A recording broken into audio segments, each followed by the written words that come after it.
This is the BiggerPockets Podcast, show 133. You're listening to BiggerPockets Radio, simplifying real estate for investors large and small. If you're here looking to learn about real estate investing without all the hype, you're in the right place. Stay tuned and be sure to join the millions of others who have benefited from BiggerPockets.com, your home for real estate investing online. What's going on, everybody? This is Josh Dorkin, host of the BiggerPockets Podcast, here with my co-host, Mr. Brandon Turner. What's up, sir? Not much. What's going on? You know, Via Bella, man. Life is good. Life is good. Via Bella. I don't habla español. That would be Italian or Espanol. I don't know. Man, life is good. Things are going well. We've had a interesting week at work here. Sure. You know, we came under attack by some rogue overseas hackers trying to disable BiggerPockets. That was fun. I woke up the other morning, so I have keyword alerts set for a lot of terms on BP, and then I also have subscribed to certain forums on BP. And one of those I have set up so that it sends me a text message, so I notice when there's like a new message on the site. Anyways, I woke up with 700 text messages buzzing. I mean, my phone was just buzzing continually for like 3 hours. And what it was these spammers coming in and attacking the site, trying to take it down. And that was a fun wake-up call. 700 text messages. yeah, which led to a wake-up call for me and some of our other staff. So yeah, it was fun, but we've handled it anyway. Yeah, but things are good, man. Things are good. What's that thing Jordan said? Our buddy Jordan said, we know you made it to the big time when you get attacked by North Korea. Yeah. There you go. I don't know if it was exactly North Korea, but Anyway. We're gonna say it does because it sounds really cool. It sounds like we're legit. Seth Rogen and James Franco. Yeah, who are you though? I'm clearly Seth Rogen. I'm clearly Seth Rogen. You are clear. Well, James Franco is a better looking one than Seth Rogen, so then that makes sense. That makes sense. All right. Anyway, we got a cool show today. I'm pretty excited about it, and definitely looking forward to digging into it. Before we get to today's show, why don't we get to today's quick tip? Today's quick tip is today's show is one of the best shows, in my opinion, that we've ever recorded. I firmly believe that. I think you guys are going to love this. Just the idea of scaling your business from nothing to $50 million. I think this is going to blow you guys out of the water. So my quick tip for you today is share this with one person that you think would enjoy this. You know, every single one of you know people who are into real estate, even just remotely kind of interested. I want to encourage you guys just today, if you enjoy this interview at all, just send an email, send a tweet, send a Facebook message. Say, hey, I just listened to this podcast. I think you'd like it. Just one person on your list. That's my quick tip for today. Maybe we can get this thing viral. Yeah, that'd be great. You guys great. can help us get there. So, all right. Thank you. Excellent. Well, and really, really quickly, I just want to talk about the show. This show. No, it's not allowed. I want to talk about it. You can't talk about a show on the show. I want to talk clearly not about allowed. the show. Can you stop? It's like dividing by zero. You're dividing by zero. Have you guys done the series, what's zero divided by zero yet? No. Have you done? Where's are you going to bust it out right now? I don't know where my phone is. Dang it. Anyway. Hold on. Okay, ask Siri. Yeah, hold up to the mic and say, what is 0 divided by 0? What is 0 divided by 0? Imagine that you have 0 cookies and you split them evenly among 0 friends. How many cookies does each person get? See, it doesn't make sense. And Cookie Monster is sad that there are no cookies. And you are sad that you have no friends. Siri's kind of got an attitude problem. Yeah, Siri's got a little attitude. All right. Where were you? Today's show, we've got a show that's, as Brandon said, it's all about building up this big business from nothing. And so those of you guys who think, hey, the guy's talking about, 50 million in real estate. I can't even imagine getting to 50,000 in real estate. This show is actually for you. So before you hang up and disappear and stop listening, this show is for you. This show is also for the guy who's got 25 million, 50 million, 100 million. But this is really a show for everybody. So don't get intimidated by the numbers. I definitely want you to pay attention. And we're going to get there in just a second. All right, guys, let's bring him on. Jason Cohen. This guy has done some serious stuff here. In the better part of a decade, he has built a portfolio of $50 million plus in real estate that I believe to be truly impressive. And we're going to talk all about it. So let's bring him on and get there. All right. Jason, welcome to the show, man. It's great to have you here. Thanks, Josh. Appreciate it. How you doing, Brandon? I am doing well. Today we're doing something that we haven't normally done, and that is usually we have a list of questions, a ton of them. We're a little bit more prepared. Today, actually, my goal on this was specifically to ask as few questions as possible because you're an intriguing guy. You've done a ton of stuff, and I just want to see where the conversation goes. So we're completely unprepared for this. Completely unprepared, but purposely so. I did it on purpose. Yeah, it was completely intentional. So let's see how good we are. Okay. Or if we completely fall on our face. All right. I want to know first of all. What do you do? What's your niche? What's your strategy? What kind of investing do you do? And then we'll get into your history of how you got started. So we're a vertically integrated company. So we own and manage multifamily properties. It started off with duplexes, triplexes, that sort of thing, and it's built up now to communities. It started with just some minor new carpet, new paint type of improvements, and now we're doing major repositionings. Okay. And nice. How big are we talking? You say communities. How many? So, what are we doing? So the last one that we purchased, it was a 148 unit community. It was the purchase price was $4 million, and we're doing $3 million of renovations. Wow. Okay, I want to definitely dig into that later in the show. Yeah, sure. Let's try to remember to come back to that. But that's awesome. I want to get right to the nitty gritty. So you said you started with 2 and 3 units. Now you're dealing with communities. How long have you been in the game? So I've been in the game for 10 years. I bought my first property in December of 2005. Okay, so in December 2005, you bought a what? It was a 7 unit. So you bought a 7 unit. How does one scale from a 7 unit to a 148 unit? And so that's what I want to talk about, because I think, our listeners, our viewers, our listeners, I think they're particularly interested in stories of people who can scale something. You're not a guy who came in and started with, an inheritance of all these properties. You built up a business, you built up this company. And so it's fascinating to hear how somebody actually went about doing that. So you start with the 7 unit. Now you're buying 150 units at a time, for $4 million with millions in renovations. How does one get there? Can we kind of quickly, because not super quick, but can we kind of trace the pathway of, how did you go, tell us about the first couple deals you did, and then how did you start to scale? What did it take to get there? Well, the great thing about it is that I had no clue from the day that I bought my 7 unit if if one of the listeners, have a duplex or a triplex and they have no way of knowing how to get to the next level, where you were exactly where I was. The answer, the long and short of it really is, it's just a matter of finding solutions to the problems that come up. I bought my first 7 unit property. Well, at that point, if there was a plumbing leak, what could I do? I didn't have a plumber on staff, right? So I had to call a plumber. Well, that plumber came and he charged me $95 an hour, and I really didn't like that. So that was a problem. And so I kind of had to figure out a solution for that. So what was the solution? Well, the solution was if I buy more property, have more income coming in, I could support the staff. Maybe one day support a master plumber. Then I'll never have to do that again, right? Yeah. So that's kind of the first problem. So I said, okay, well, let's go buy some more. So I looked to acquire additional properties, and it kind of steamrolled from there. Every additional asset to my portfolio was, it was a headache. So there was a problem associated with it. So to answer your question in briefly, it's just a matter of what do you want, and for me it was to build a large operation, to employ a lot of people. That was kind of my initial goal, just to see how big we could get it. And as we started buying more property, I could afford having my first employee. But my first employee, he didn't have a car, so I had to drive 30 minutes to pick him up in the morning, 30 minutes back, and the only thing he could do was paint. And so you were the employee, by the way, just so you know. Absolutely. I've hung out many windows, painting the awnings.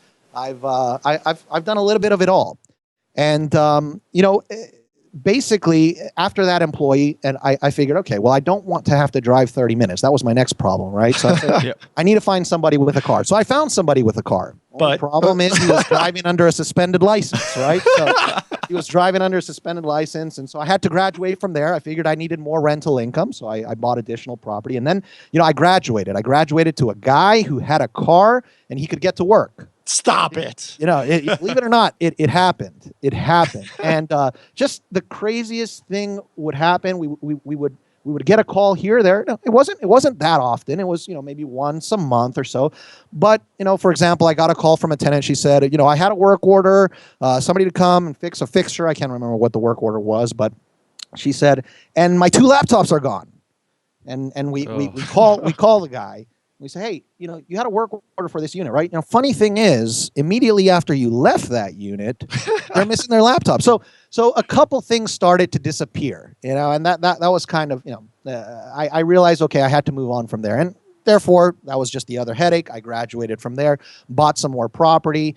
And, from there, it was just, running more efficiently. And really, I think that's kind of one of the things that really projects and makes us successful. It's when you find a problem, you create a system to fix it. And I'm not talking about a system that's you internally saying, you know what, I'm not going to do that again. It's a system. It's a checklist. It's no way to go from A to B without correcting it, and without letting that situation happen again. And if you can do that for a majority of the problems that you have, there's really only one way to go from there. That's awesome. There's so much good stuff in that I want to dive into. And I want to start with this idea of, the idea of facing problems and overcoming them. So the best book I've read, or this is the best fiction book I've read in the past year, was The Martian. Have you guys read that? I haven't, I no. have not. A fantastic book called The Martian. The movie coming out with Matt Damon here in the fall, but excellent book. Anyway, the whole entire book is about this guy who's stuck on Mars and has like one massive problem after another. And the whole entire book is just him solving these problems. And when I was reading it, I thought, this is exactly like an analogy for the life of a real estate investor, because that's all it is. Like, it's putting out fires and solving problems and then creating systems so those problems don't happen again. Exactly what you were just saying. That's absolutely right. I love that. And like systems have been such a big part of my life the last few months. It's just been, everybody keeps talking about it. I'm like, man, I need more systems. And so in my own investing, what I'm looking to do is exactly what you were looking to do. Is why I was excited to talk to you today, is this idea of like, I want to scale up in terms of hiring people. I finally came to that conclusion about a month ago. I'm like, I'm tired of paying plumbers $100 an hour to come fix a stupid leak. A guy working for $15 an hour right now could do the same thing. I just can't find that guy, to come work for 2 hours. So that's exactly right. Yeah. So how do I get to that point? Maybe I can, get some free consulting here. How do I Brandon, get? This show is about Jason. It's not about me. No. That's always about me. Pro bono. So how do I get that first guy? How do I scale to get the right first hire? Do I have to make the same mistakes you did? Well, it's interesting. Talking to you right before we started the podcast, you had mentioned that, you have a 24-unit property. Yep. And to me, that's incredibly impressive, seeing as though you have another full-time job. The rule of thumb that I kind of always went by, or that I was taught, was, if you have a full-time job, you never want to own more than about 12, 13 units or so. That's about the max. And if you are going to go into it, you need to go full-time into it and get quickly up to about 80 to 90 units at a minimum. And that's kind of what the rule of thumb is that like I said, I've been taught, and it holds true today, having gone through the experience myself. It's to have 24 units and operate 24 units and have another full-time job. That is incredible. And that's, you're juggling a tremendous amount, right? My wife handles a lot of that. So she quit her job to handle a lot of that. So that helps definitely, is having He's not that impressive. I'm not that impressive. No, but we're up to 42 right now. And that's why we're at that awkward space. Like, we have the 24 unit and then a bunch of small ones. It's at that awkward place where it is. It's not big the enough toughest place. Yeah, it's not big enough to hire place. a full-time crew. Absolutely. But at 42, it's probably enough to kind of bring on that full-time handy guy, or that kind of... That's what I looked at my expense numbers the other day, right? And I said, okay, we're spending, what was it, like $2,200 a month on average for maintenance. That's like normal maintenance. I'm like, well, even if it's not a full-time, could I, and maybe that's a question I can ask you, can I start with a 30-hour a week or 20-hour a week employee? You absolutely can, but again, you're going to kind of get what you pay for. Like you said, with a 24-unit property, 2 hours a week, it doesn't interest the maintenance guy. He's got Papa Bear over here that's giving him the 40 hours every week, and then he's got Brandon that calls him once in a blue moon to come over there. And, you're just not priority for him. Yes. And so that's just basically the bottom line. Who knows? Some people stumble upon just a phenomenal guy that's always kind of there for them, and but that's a rarity. So, the answer to your question, and again, I say 80 units. Again, it's kind of a rule of thumb. I mean, if you happen to get 40 units and you buy it for the right price and it's cash flowing in the right way, sure. Look at your numbers, look at your I&E, and if you're able to afford the full-time guy, I agree. You might be right there where you can afford them. And absolutely, that's kind of the way to do it. But to scale, and if I were you, if I was in your position, as many headaches as you may have at this moment, I'd kind of put the pedal to the metal a bit, buy a few more, and so you can hire that staff. I love that. I'm taking this podcast as a sign. Yeah. Hey, all right. I'm gonna steal the show back to the people, not just to Brandon. Take it.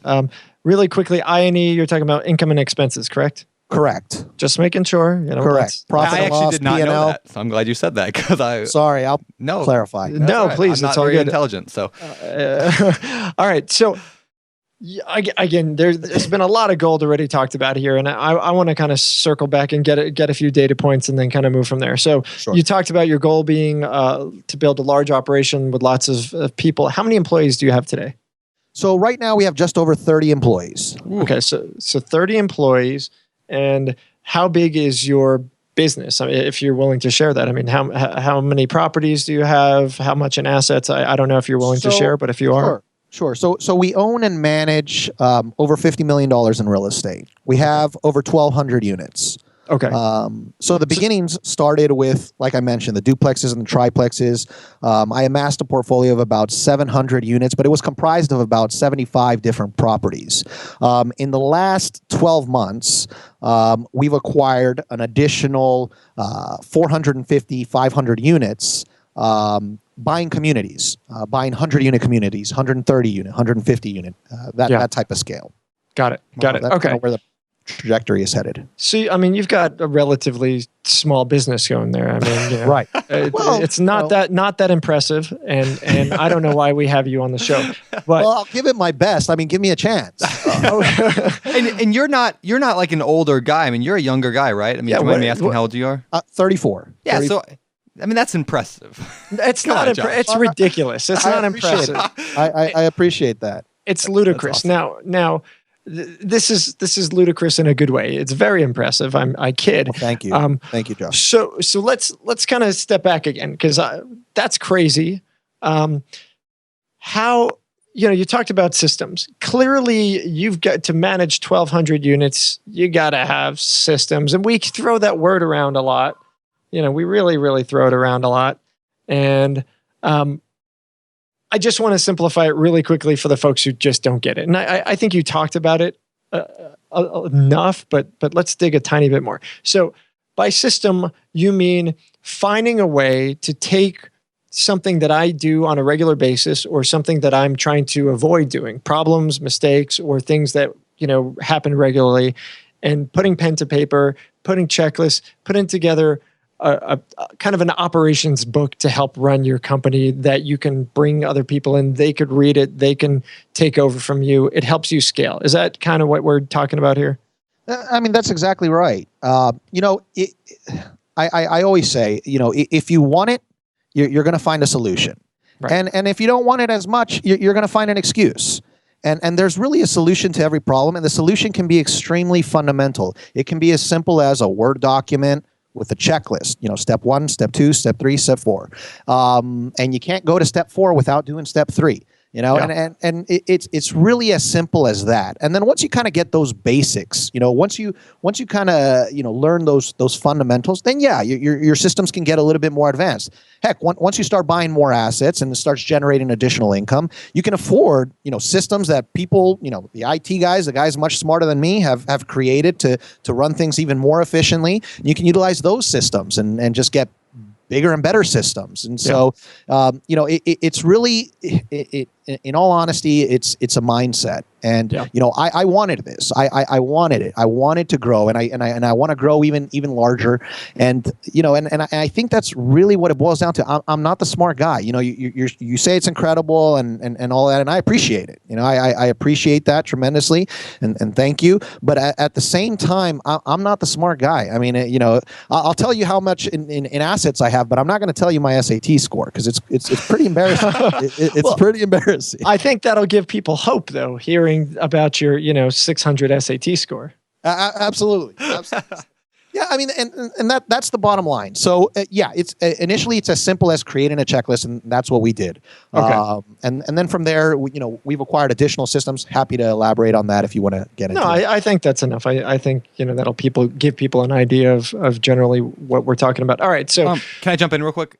Before we yeah, move on from whatever. systems? I was going somewhere, but Whatever, we're winging it. We're winging it, Josh. Come on. What you got to do? No, I was going to write a blog post this week, my next BiggerPockets blog post, which will be out by the time this interview comes out. But the title was going to be, if you're unhappy, your systems are broke, or something along that line, which now I guess I have to do that title because I just said it. But no, like the idea of like anytime in my life that something's not working right and I'm upset or some things are going like slow or whatever, like if I'm, for example, yesterday, for 2 hours, I spent painting the front of a rental property because my painter didn't show up for like 2 days in a row and it's got to be done by tomorrow. And so I went over there and painted for 2 hours with my wife.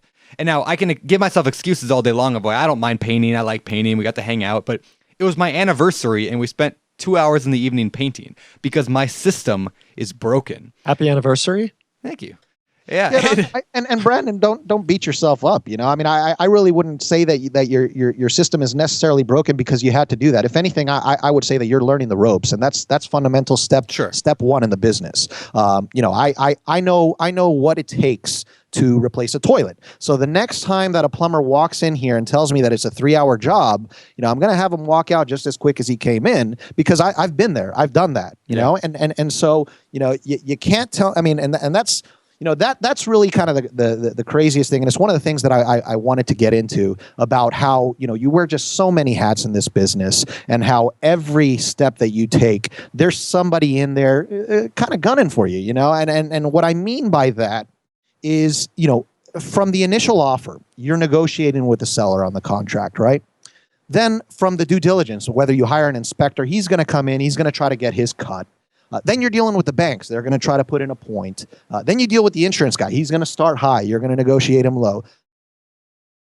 On and on and on and on. And, for your listeners that are here, studying up on this, that's just, they're doing a tremendous deed by doing that. They're saving themselves thousands. They're saving themselves tremendous amount of mistakes. But the mistakes are coming. Let's not kid ourselves. The mistakes are going to come. But if you can minimize that, if you can limit that, if you can negotiate the bank down to just so much, or this person to just so much, then maybe you can keep your head above water long enough to build an operation where you have good quality people working for you, providing great services to your residents, and so forth.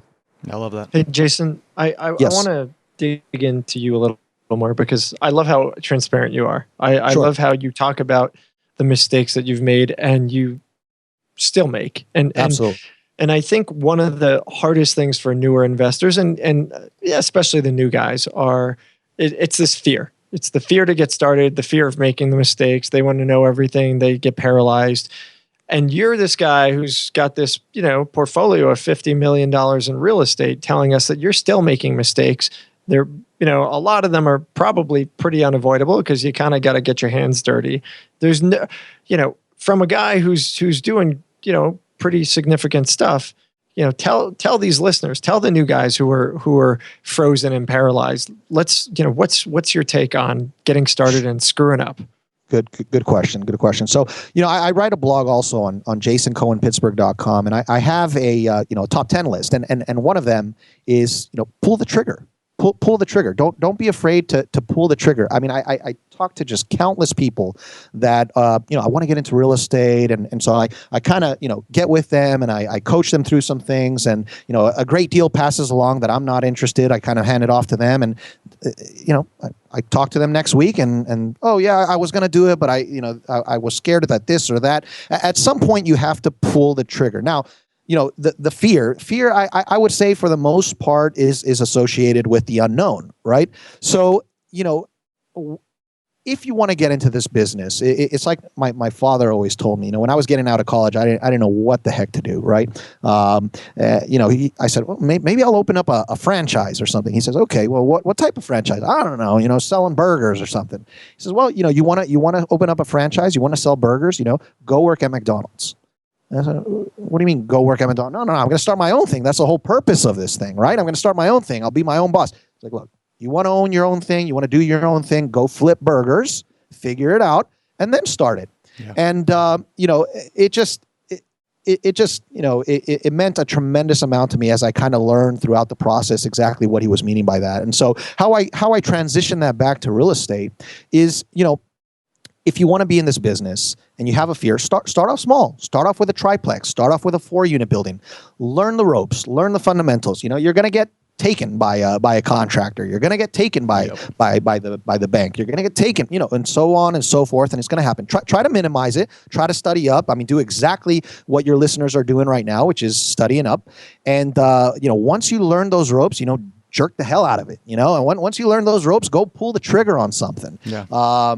Just, study up and know what those headaches are going to be as they come to you. As you grow, you're going to have the guy that is going to take some things from your residence. Suddenly things are going to start disappearing from your tenants' apartments. So you're going to have to deal with the guy that just disappears on you. You're going to have to deal with the guy that steals your supplies. You're going to have to deal with all of that. But, as long as you can kind of foresee that, study up, you can do great. And if you start small, you start with a 6 or 7 units, you can get to the 1,000 units. You absolutely can if that's what you want. Yeah, wow. That's awesome, man. Yeah. Really, really great. And I think as, putting myself in the place of somebody who's never done it, that's scary. It's scary. But hearing that other people, who are successful continue to face these things and fight through them, it's not impossible, and you just have to deal with it. And I love it. I love it. Yeah, but like you said, it's scary, but what you're doing now, I mean, I was reading you have over 300,000 subscribers to BiggerPockets. Is that right? Or has that number gone up? I mean, that's incredible. Oh, yeah, that number's gone up. I mean, to start with the idea, hey, let's start a forum for real estate. I mean, that's quite random, but it's everything we all do is scary. Yeah, absolutely. Yeah. And that, so if you want it, and you guys clearly want it, this is what you end up with, something amazing. Yeah, I think it's more scary to think of the people that are living off of $870 or whatever from Social Security when they're 60 years old and they have 20 years of that, 30 years of that just sitting in front of a TV. I mean, that scares the hell out of me. Yeah, that scares the hell out of me. Absolutely. So I mean, you're gonna be scared about something, so you might as well do it about something that you can make some income on. Look Absolutely. At you, all wise at your 30 years, Brandon. He is enlightening. He is enlightening today. I tell you amazing. It's amazing. All right, man. Let's get back to your property. How do you find properties? So that's actually, what I think makes us really, really good. And, I got a job out of college buying properties in Philadelphia. So they taught me how to buy real estate. And that's really the only thing that I knew how to do and how to do well. And then from there, the management side, I had to learn that on my own through the mistakes that I've made. But, how do we find property? We do it by approaching owners directly. So driving the streets, finding the owners. The excuse of, I can't get a hold of him, I can't find his phone number. We found a solution to that. So I'm pretty confident that we can find just about anyone and everyone and their phone number. And what's my phone number? I need 5 to 10 minutes and I'll get it. I know your Skype for sure. There you go. I fully believe that. I mean, like in today's information age, like you can find anything you want to find if you want to find it. Absolutely. I mean, I've even heard stories. I mean, there's a guy. What was his name? I think it was Mike Nelson. We interviewed a long time ago here on the podcast, who would send a cell phone to the PO box of the owner, and then as soon as he got that return receipt or whatever, some kind of instant message, he would call the phone so that they would have to answer it because he know that they picked it. I mean, it was so creative and random, but. What an interesting, if he wanted it bad enough, he'd get it. That's exactly right. And Josh, I'm glad you asked the question because, one thing I wanted to kind of talk about is a lot of people ask that. I mean, in these, 100, I don't know how many, 130 podcasts that you've done, I'm sure the question comes up a lot, how do you find your property? And, taking it back more at a fundamental level, because I'm not the sharpest tool in the shed, right? So I like to keep it simple. For your listeners out there, how to find real estate? Well, the answer is to do what is not done by the masses, right? So you're not going to find it on LoopNet. Okay. You're not going to find it by calling your agent and asking them what's on the multi-list. Okay. So what you want to do is how do I find an asset in a way that other people aren't doing, right? Other people are driving down, to their realtor, finding their realtor that does the business, or talking to a friend or a buddy. But how many people are driving down the street, looking at the property that is dilapidated, has tall grass or something, going up to the door, knocking on the door, leaving a business card, or finding that person's address through the tax assessor records, sending them a letter? Not very many. Not very many. So if you can find kind of that unique approach, whatever it may be, I've heard a lot of variety. I know the yellow sticky pad or notepad or whatever. Yeah. Exactly. So that's a great method. I mean, if you can do something different, it's gonna pay off because everybody else. I mean, on LoopNet, how many thousands and thousands of eyes do you have on that property? Yep. What makes you feel so special that you're going to find something in that those thousands and thousands of eyes have not seen? And you just got to be honest with yourself. That you got to look for another way. So you're saying you're saying you got to do the work. You got to hustle. You got to just get out there and I mean, a lot of people I think, hey, if there's nothing in my area, there's nothing for sale, I see nothing listed, I don't know what to do. This is so hard. You're saying, yeah, it's hard. You got to do the work. And if you do the work and if you hustle, you're going to find opportunities. There's no secret here. I mean, if you're looking for the easy way out, it's I'm sorry, you might want to go back to another podcast because I'm not able to provide that information. It is not easy by any stretch. I think that one of the greatest life lessons, and I owe a tremendous amount to the company that I got, and actually my closest friend that got me the job. But one of the greatest life lessons that they taught me was basically in week 2. They told me, I was out in Pittsburgh. They say, we want you to stop at Walnut Capital. That was the company's name, which it still is. And they owned, thousands of units. And I've been at the business for 2 weeks, coming off of a busboy, temporary job at the island. He says, I want you to go in there and I want you to try to buy their properties. So what are you talking about?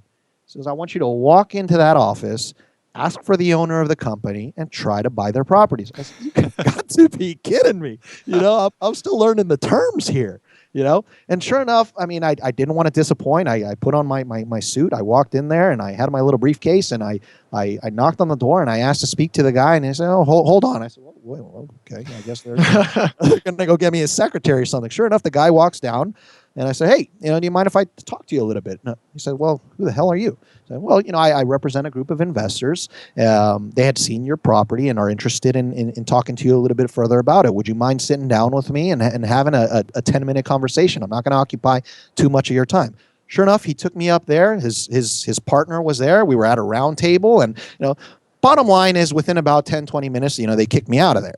And I got nothing from it. So, I'm sorry, the story doesn't end with a great ending. But the bottom line is, kind of looking back on it, I basically felt if I could do that, I could walk into anywhere. I could talk to anybody. And sure enough, it went from there. And don't get me wrong, I've been grabbed by the collar and escorted out of somebody's office because I didn't have my appointment lined up. I've been told some choice words here or there, and I have built up a tough skin. But out of those 2,000 no's and 100 get the hells out of here and 10 dubious situations, I've gotten some yeses. I've gotten 1,200 units worth of yeses, and that's what it comes down to. If you want to get to this level, if you're looking for the 10, 20, 30 unit, there's other ways to go about it. There's other ways to achieve it, and you don't have to kind of get the scrapes and bumps that I've gotten along the way. But if you want it, find a way to get it. It reminds me of Michael Jordan and his quotes about all the missed shots. I think I just pulled up one of the ones that I've missed more than 9,000 shots in my career. I've lost almost 300 games. 26 times I've been trusted to take the game-winning shot and missed. I failed over and over and over again in my life, and that's why I succeed. Michael Jordan, the greatest basketball player that ever lived. You got to fail to succeed. He obviously says it much more eloquently than I do. You did all right. I'm not the, I've made a heck of a lot of mistakes. And that's the beauty of the forum here. People can come on here, learn about other people's mistakes, but don't think that you're going to go through it unscathed. And as long as you accept that these issues are going to come up, headaches are going to arise. There are going to be issues and obstacles. As long as you accept that, I think you can minimize the level of fear. Nice. Yeah, nice. I love that. Hey, Well, I was Go going to ahead. say, one nice thing about multifamilies too is like you mentioned earlier, you're not going to find them necessarily on LoopNet. You're not going to necessarily find them, on the MLS or whatever, because you want to look for, people aren't looking. And the fun thing about multifamilies is that because they're owned by investors, everyone is for sale. It's not like single family homes where people, obviously some people will not sell no matter what, but generally speaking, investors want to make money. And so there's always a price. Everything's for sale that you see at a multifamily pretty much. Yeah, and also kind of an extremely helpful thing is to learn your market. Exactly what you said, Brandon. Everything's for sale. It's very interesting to really understand the dynamic. We started in Pittsburgh, right? Pittsburgh, Pennsylvania, which is an incredible city, and it's a sleeper city. I'll tell you what. That city in 5 to 10 years, it's going to be much more incredible than it already is showing signs of being. And to see the dynamic there and the conversations that you have with owners there. There. You're dealing with a lot of situations where property owners are saying, listen, my great grandfather built this property with his bare hands, and there's no way in heck I'm selling. And so there's a different approach to that. And I love Pittsburgh. That's where it all started for us, and that's a unique conversation to have. Where the dynamic here in Texas is somewhat shifted from that, in the sense of, we're calling about a property. It's an investor from, California that's saying, what property? Oh, well, it's this one here on so-and-so address. It's a 150 unit property you own there. You might want to look that one up. But they say, yeah, absolutely, anything's for sale. Sure, yeah.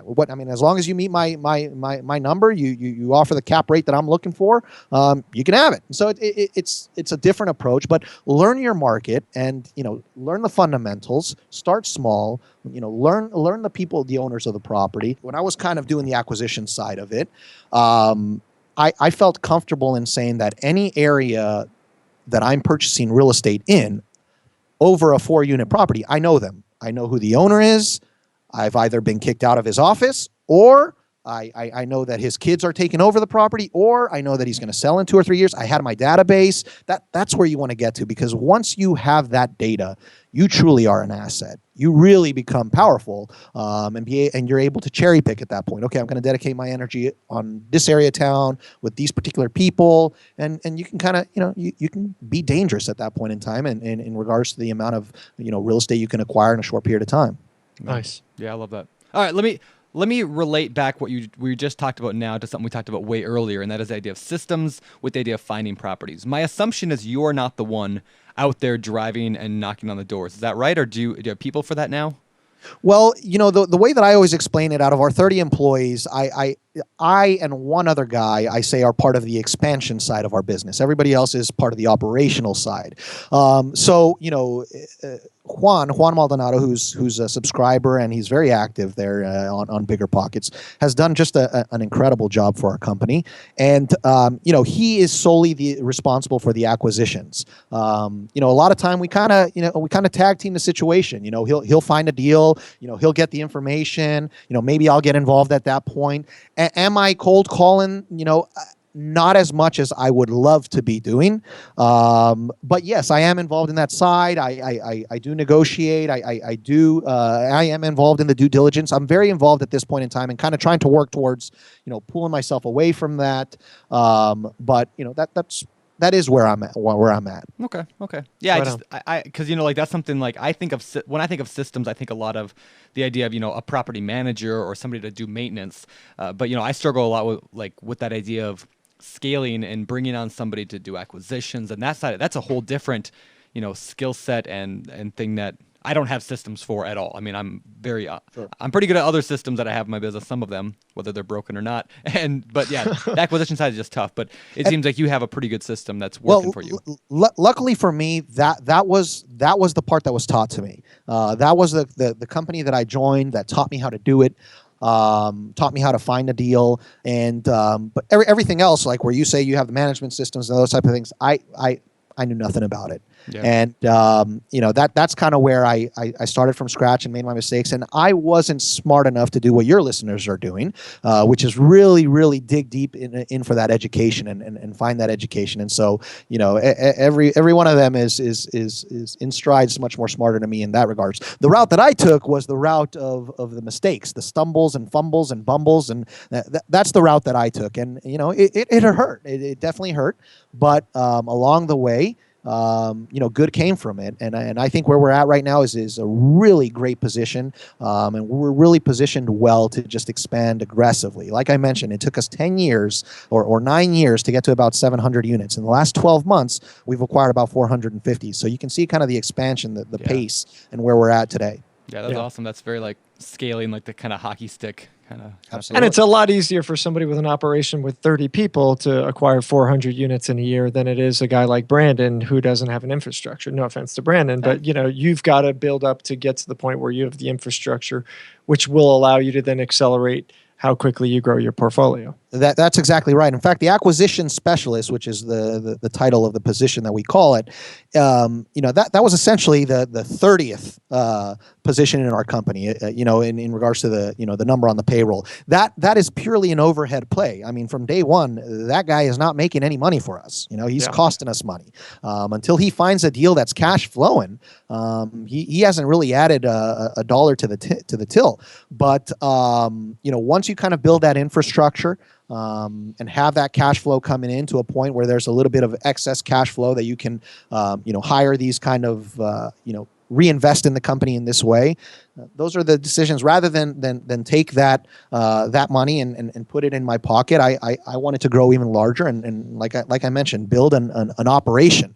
And so instead of putting that money in my pocket, I put it in an acquisition specialist. And like I said, I mean he's been incredible and has really taken our company to the next level. I love that. I love it.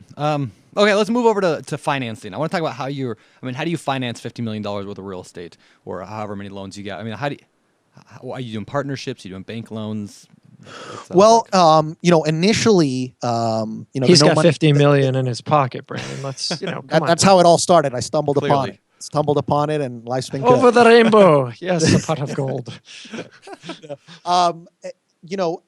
Initially it was, and what I was taught was how to buy real estate with no money down. And you guys, I'm sure, have talked about that a tremendous amount of times. Contacting the property owner, convincing the property owner to hold a second mortgage, going to the bank and requesting a first mortgage. I mean, right now, the banks, certainly frown upon that a little bit more. I still believe it's possible, but that's how we initially started. The first property that we bought, I left with the keys and a check for $8,000. Nice. That to me was just it was an eye opener. And so that's how it happened. I went to and I typically like to work with local banks when I'm buying my properties. The smaller banks, typically they aren't able to cherry pick like the big guys, right? I mean, I'm not going to go to a Chase Bank or Bank of America and ask for a loan because it's just their terms are not going to be as aggressive as the little guy. So you want to go to a local bank that will look at the piece of real estate and the way that I always explained it to a bank is say, listen, I'm not going to be knocking on your door every day of the week with a new deal. I got this deal. I got that deal on LoopNet. I got this deal. But when I find a deal, there's going to be something special about it. It's going to be substantially under market value, or there's going to be a just major upside potential. And so I look for a bank that, while they do look at me, and yes, I have a reasonable credit score, I'm not bankrupt, I have those kind of just fundamentals that you really have to be in this business. I take them the deal, show them that it cash flows from day one. That's how I started. So initially started with no money down, bought several properties that way. Also then got a line of credit from a bank and started using that as some of my equity. And then from there started, every month when I was paying down my mortgage, I was building that equity, right? So every month I was worth more. My net worth was going up. My cash flow was starting to come in. But again, this especially at the beginning, it's a cash poor, equity rich business, right? I mean, you never have the cash flow until you're able to scale. And so once we got to that other level, then, I could start putting, instead of trying to find the deals that we had to convince the seller to hold a second mortgage, because we got kicked out a lot of those offices when we made those offers, finding the deal that, it required $50,000 down or $25,000 down, years into it, I was able to put that down. And, at that point, one of the most valuable things is track record. And so once you have that track record, then you have a very, very close relationship with the banks. They know what you're capable of doing, and they believe in you. And so, at some point, I really believe that they're investing more in you than in the real estate or the particular guarantee. It all boils down to just, when you have that problem, you find a solution. And so if you get turned down by the first bank, why don't you pitch to 7 or 8 banks on your first deal? So you get told, your 4 or 5 no's, and you figure out why they told you no. And the answer could just be, hey, we're Bank of America and we can cherry pick, and, we're not going to risk it on a first timer like you.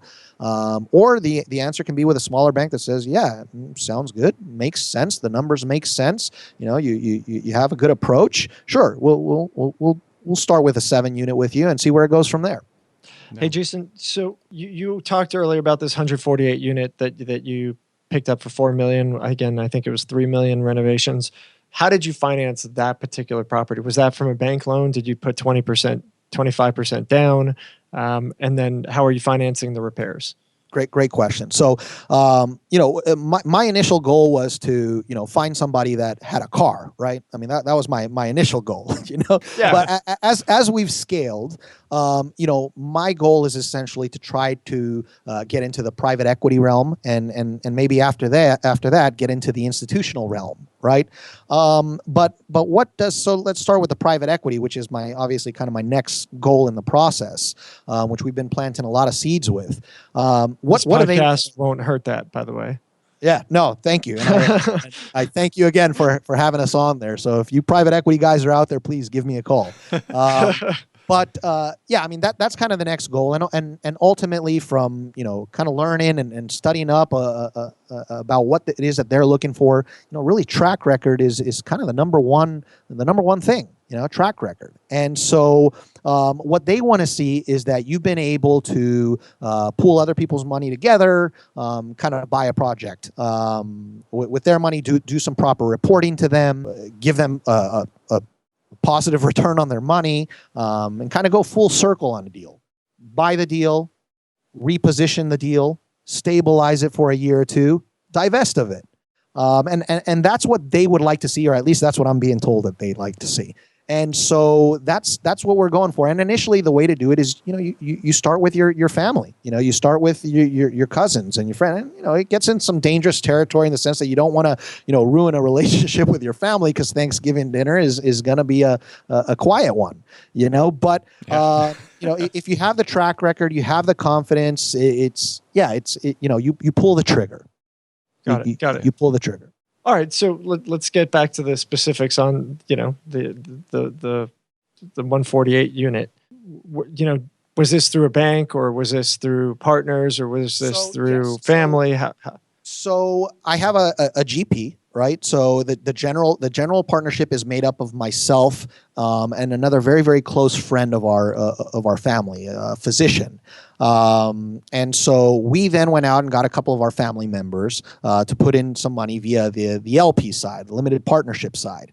And there's a lot more related to that, Sure. related to the disclosures and then the paperwork that you have to do associated with that. And so, this is certainly something that, we're taking it very, very slowly, and we're kind of just learning the ropes, because it's kind of the next area that we want to get into. But this deal was made up of a few people putting some money together, going to a local bank that we have a relationship with, them funding 80%. us funding 20%, and it's off to the races from there. And if we don't disappoint and we prove ourselves and we do the proper reporting and we send them the evidence that we're using their funds wisely and that the rent started at $500 a month and now they're at $795 a month, and this is what the product looked like before, we have to be able to tell that story, not only to the bank and to my partners, but we have to prepare that story and package it next for the private equity people. Sure. And that's kind of where we're at. I think we're at a really, really exciting point, at least in our organization, where a couple of these deals are probably going to come full circle in a year or two, and then hopefully that pace of what I mentioned before, which is buying 450 units in 12 months, is going to be compressed into maybe a couple months, and who knows, or maybe I'll just run away and not end up panning out. But I don't think that's the case. I think our experience and track record has proven that we're on the right path. All right, cool. One more follow up on this. So presumably the bank is lending on the asset itself. The $3 million for repairs, is that coming from the bank as well? So we typically like to approach a bank and ask for about 80% LTC, or loan to cost. So that's 80% of the purchase price of the property, and 80% of the renovation funds. So they'll loan 80% of the $4 million. They'll loan 80% of the $3 million, and we have to come up with, in this particular situation, I think it was $1.6 million. Okay, got it. Cool. Last question for you. Sure. You're a guy who's doing quite a bit of business, and you're on this little site called BiggerPockets with 320,000 plus members. Yes, more than 300. And I'm happy to be here. Well, why does it? A guy like you, why would you? Hopefully this is the right question to ask, but why do you join BiggerPockets? A guy like me, I don't know. I really don't know what that means. Like I mentioned, I'm not the sharpest tool in the shed. I'm not the smart guy. When I was in college and I had to study for a test, you always spotted those guys that it looks like, they went to bed at 9, they woke up at 7, happy and ready to go, and they aced their exam. Where me, I had to stay up till 3 o'clock in the morning. I barely made it in class, hair all a mess, and I had to fight for my B minus, and that's just the guy I am. So being in a forum and just, I learned a tremendous amount for it. Don't get me wrong. There's although I've made a ton of mistakes, there's another ton I haven't made, and I love to kind of hear about other obstacles that people are going through. And the position that I got straight out of college was a mentor-mentoree setup, the same way that it is for Juan and myself. I am his mentor, he is my mentoree, and that's the setup that we have, and it works just tremendously. Where it's gotten us in just the short period of time that he's been with us is incredible. And so, I have spoken to a couple people that have reached out to me, and I love sharing the knowledge. And if I can save them from the major headaches and problems that I've come across, I love to do it. I have to bring it up, Josh, in regards to how I ended up kind of on this podcast here. And we had a little gathering at my house. And I'm sitting there and talking about this or that, and somehow real estate came up, and somebody spoke up and said, how do I get into real estate? I said, well, there's this phenomenal source that you should go on. It's BiggerPockets, and out of the background I hear my brother and say, hey, is that Josh Dorkin's BiggerPockets? I look back and I look at this guy and I'm like, how the heck? What do you know about Josh Dorkin? He's like, he's on my phone. Look, he's a contact. He's my buddy. What do you mean he's your buddy? He says, yeah, we did a film together. And I said, listen, I've been in this business for 10 years now. Over the last few years you didn't think it was important to mention that you happen to have worked closely and your buddies with a guy that runs one of the most rapidly growing real estate forums. You wouldn't think to at least just mention that to me? He says, look, hold up. I'll text him right now. I said, you should have texted him 3 years ago. And so Johnny texted me and told me about you guys hanging out, and we talked, and he's like, let's see what we can do. And yeah, man, it was, I didn't think we'd talk about it here, but yeah, man, it's That's funny. It's a great site. Your brother, I love your brother. He's a great guy. I've known him for 15, I don't know, man, 15, 16 years back when, the people who know the story. I mean, I did, you were flipping burgers at McDonald's or thinking about it in order to get into the franchise business. I was doing like some real crap stuff to learn the film business. And, I was working on every student film so I can learn how real films were made. And ended up meeting your brother and we did some projects together and I love working with him. And, well, it was completely random up until, a couple weeks ago. We had no idea that he knew you and that Yep. I don't know you, but I feel as though I do listening to all the podcasts and being on Bigger Pockets. And it was just, it was random. It was hilarious. And, I'm glad to be here. I really appreciate you guys, letting me come on here and kind of bloviate for a bit. And, thank you. Yeah. This is awesome. It's all good, man. It's all good. Perfect. Well, that's a good transition over to the world famous fire round. It's time for the fire round. All right, the fire round. These are questions that come directly from the BiggerPockets forums, which we've talked about numerous times in this episode already, but people can get to that at biggerpockets.com/forums. Go participate in the community there. But question number 1, and you kind of already touched on this, so I'm going to tweak the question. The question was, where's the best place to look for multifamily properties for sale? I'm going to tweak that. I'm going to say, where's the best place? And maybe it's the same answer. Where's the best place to find like small multifamily for those people who are just looking for a duplex, triplex, or fourplex? Where's the best place to find that? My answer to that would be pounding the pavement, walking down the street and looking for the property that looks a little off, has some tall grass, has some shingles falling off the roof, looks a little bit dilapidated, and then grab that address and don't stop until you find the property owner. Call them.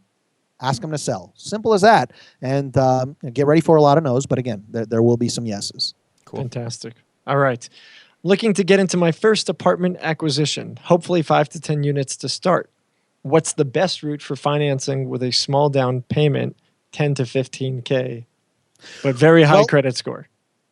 Okay, that's exactly the next question that I was going to ask is what is your credit score and what type of financial situation are you in? So if your credit score is good, as long as the numbers make sense, and certainly you want to study up on that. You want to know how to how to underwrite a deal. What to factor in. It's not as simple as the rent and my maintenance cost and my taxes and my utilities. It's not as simple as that. But once you really have a good bearing on that, and there's plenty of sources here on BiggerPockets that provides that information, plenty of people offering pro formas for free.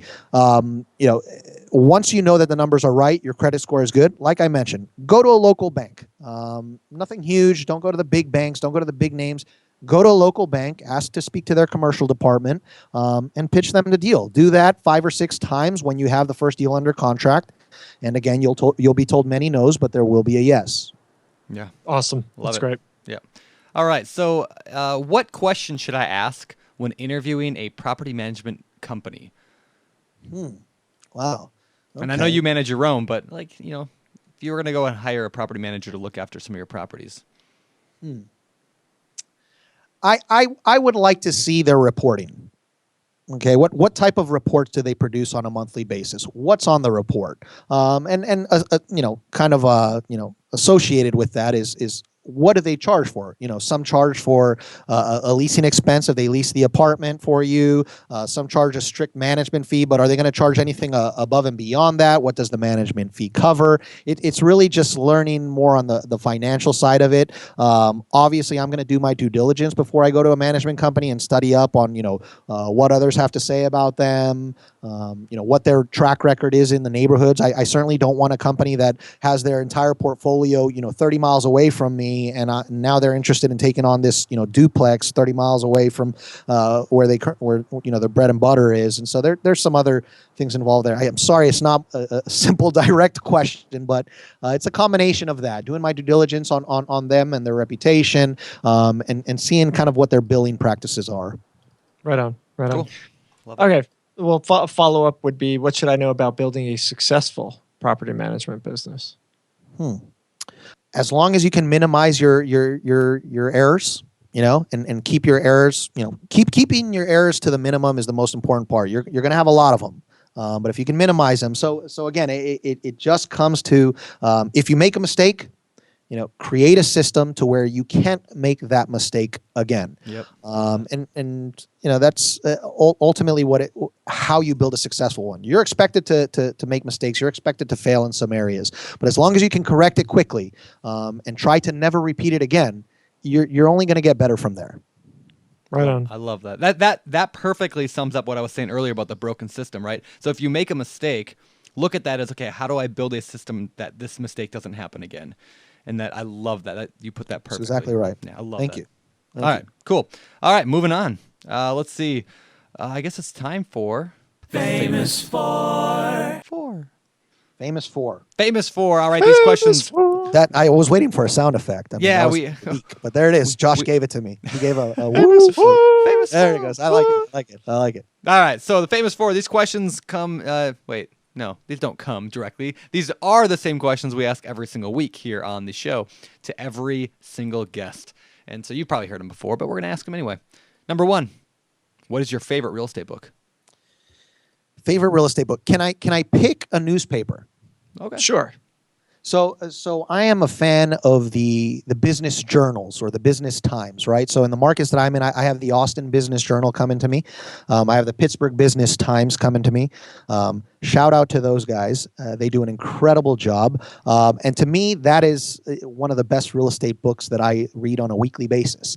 It provides you leads, right? It tells you who's going through some financial troubles. It'll show, judgments or bankruptcies, things of that nature. Might be some people you want to make a phone call to. It'll show deals that have kind of transacted. That to me was more of a damn it, I missed that one type of thing. But it's it's fun to read. But and it also gives you knowledge about what's going on in the market. And that's huge. I mean, when you're talking with a seller, you're trying to negotiate with a seller, and he can tell you, hey, John Doe sold his property for twice as much as what you just offered. Yes, but John Doe just fully renovated their property and bought it so and so long ago for this amount of price. If you have that knowledge, that expertise, they're more prone to listen to you. They're more prone to take your deals more seriously. And so if you know the industry, if you know the business, you can go talk to the players, you can talk to the bankers, you can talk to these other people much more intelligently and come across as somebody that they should invest with or somebody that should do business with you. I love that. Business journals, local business journals are absolutely amazing resources for real estate investors. And I don't think anyone's mentioned it in 130 plus shows. Yeah. So thank you. I accomplished something today. Hey, some value. All right. How about business books? What's your favorite business book? Again, kind of keeping the theme of keeping it simple, fundamental. My favorite book, and I'm sure it's probably been mentioned here before, is How to Win Friends and Influence People by Dale Carnegie. Okay.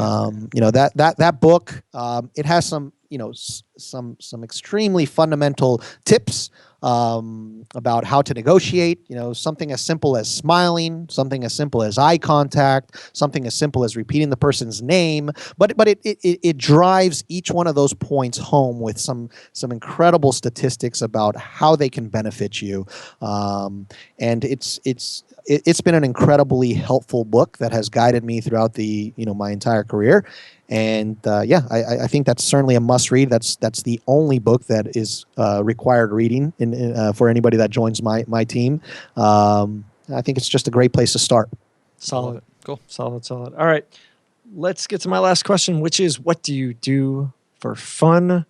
And I know your brother's obsessed, absolutely obsessed with 9 Inch Nails. Are you following them around the world like he likes to do? He's absolutely obsessed with 9 Inch Nails. He's obsessed with soccer. Soccer, we're big Argentine fans. Yes, you are. Suffered a tough loss, recently against Chile in the finals, but we're over that. I'm unfortunately, real estate kind of consumes me, and I really don't. I mean, I go out to the bars with my buddies here or there, or go out to dinner with some friends, and they're talking about stats, and they're talking about this guy rushed this many yards, and I think he's going to be this draft pick because he has this type of whatever. I'm unfortunately quiet during those conversations because I just can't add any value there. But what I do for my hobbies, it does shift from time to time. I really try to work out as much as I can. Unfortunately, that's over the years that has dwindled down to very, very minimal. But lately, it's been spending time with friends and family. Usually it's in or near the water. Whether it's on a boat on the water or at the beach. And that's really where I like to spend most of my free time. Sounds good. Great. And I'm gonna add another question here because I wanted to ask it earlier and I just forgot. Before I get to the final question of the final four? Sure. So this is like 3.5. What's your goal? Like, where are you headed now? It's a good question. So my goal or the next step really for us as a company is to team up with a private equity group. Okay. That's our goal. Let's call it two goals, right? So that's my one of my priorities right now is to work with a private equity group that wants to come in and sees our track record and is interested in doing business with us. Secondly, I would like to expand our third-party management platform. So I would like to take on clients. So anybody out there in San Antonio, Austin, Pittsburgh, Pennsylvania that is looking he's for some plugging management. early, Sorry. but, Okay. you know. Okay, sorry, I had to. It's just. Well, we'll just cut it Went off off on its yeah, own. That's all. It's fine. It's fine. Yeah, and we'd like to build that platform. Sure. Okay. Cool. Okay. So my official last question: what do you believe sets apart the successful investors from those who give up, fail, or never get started? Again, I'm sure we touched on this a few times today, but I like to think that I find more solutions than the other guy. When he comes across a problem, he'll come across an excuse for why it can't be done, or why it shouldn't be done, or why it's impossible to be done, or whatever the case may be. I try to find solutions. I am decisive, I believe. I pull the trigger. And I think ultimately that's what it comes down to. Again, it's not the smarts. It's not the just the genius ideas that we come up with. I don't have them in this noggin of mine, but it's the decisiveness and the mentality, the mindset. Excellent. Well, listen, it's been a pleasure. Before I let you go, where can people find out more about you? Here's your chance to plug. Oh, okay. I Plug away. Get to do it again. Well, I always have a passion for Pittsburgh, and I stay true to Pittsburgh. So if you can find me on Jason Cohen Pittsburgh anything really. I didn't even know there was a .info, but there's a .info and Jason Cohen Pittsburgh .info. I'm on there. I'm on .com, .net. .biz, all of that. So, reach out to me, shoot me an email. Happy to talk about real estate at any time. Excellent. Awesome. Excellent. All right, Jason. Well, it's been a pleasure. Thanks so much for sharing your story. And Same here, Josh. Thank you. Thank see you, you around the Brandon. I site. appreciate it. Thank you. No, thank you. We'll see you around. all right, guys, that was Jason Cohen here on the Bigger Pockets Podcast, show 133. You can check out the show notes at biggerpockets.com/show 133. That's biggerpockets.com/show 133. What is Get it? link show 133. Wait, I didn't hear you. It is show 133. Okay. Should I say it again? You get it. But people can go there and ask questions and Ask questions. Tell Jason you think he's awesome because that was an incredible interview. That was awesome. It was great. I say And- awesome a lot, but it deserves it. Yeah, it's okay. People don't mind, and the people that do, you know what? They're going to send us angry emails because that's Yep. what they do. That's don't what they know do. why, but they do it, and that's okay. They're going to stop paying for this podcast if we're not careful. Oh, stop paying for the free podcast. Yeah, they're going to stop paying for the free podcast. I know. Anyway, guys, we have 60,000 listeners per show. It's amazing. It is amazing. We are so Thank honored you. by that. It really, really means a lot. Yeah. We charge you nothing for this thing. The only thing we ask is that you share it. You share it and you help us by telling us what you think of the show. That's all we ask of you. So get out there and share this. Link to the show on Twitter, on Facebook, on YouTube, biggerpockets.com/show 133. Jump on iTunes or Stitcher and leave us a review. If you don't already subscribe to the Bigger Pockets podcast, hit subscribe on Stitcher or iTunes or SoundCloud. These things will help us. They'll help you get more of us, and they'll help other people learn about the Bigger Pockets podcast. So please help us out. We really appreciate it. We do ask one more thing. Oh, yeah? What do we ask? Like send chocolate chip cookies. Usually I ask that, but You nobody can ever sends send them. They always send them to the office, and then I'm not in the office. But so. don't send the homemade stuff. Not that I think you're crazy stalkers sending poison chocolate chip cookies, That's but true. send packaged chocolate chip cookies because, it's kind of weird when you get a plate with cookies on it with, Mold growing and wrap on it. Yeah. I don't know. Little shady, but Brandon's address is. That was a terrible beep. In case you didn't get that. That was kind of pitchy. Was it? That was kind of pitchy. You sound like Simon Cowell. That was pitchy. Isn't that, what's his name? Randy always said that. It's kind of pitchy. Yeah, pitchy, bro. Pitchy. Anyway, yeah, that show's off the air now, isn't it? I think they're in their final season. I don't know. I haven't watched it since sad. season 1. Kind of sad. All right, guys. Well, listen, it's been a pleasure, and listen up, jump on the forums, create an account, get involved, get active, network with guys like this. This guy is on BiggerPockets. Get out there and meet him. Get out there. If you do one action thing besides sharing the podcast, introduce yourself to him, to somebody else. Make that happen. Take the steps that you need to build your business, build your community, build your profile, and make it happen. Thank you for listening. I'm Josh Dorkin, signing off. You're listening to BiggerPockets Radio, simplifying real estate for investors large and small. If you're here looking to learn about real estate investing without all the hype, you're in the right place. Be sure to join the millions of others who have benefited from BiggerPockets.com, your home for real estate investing online.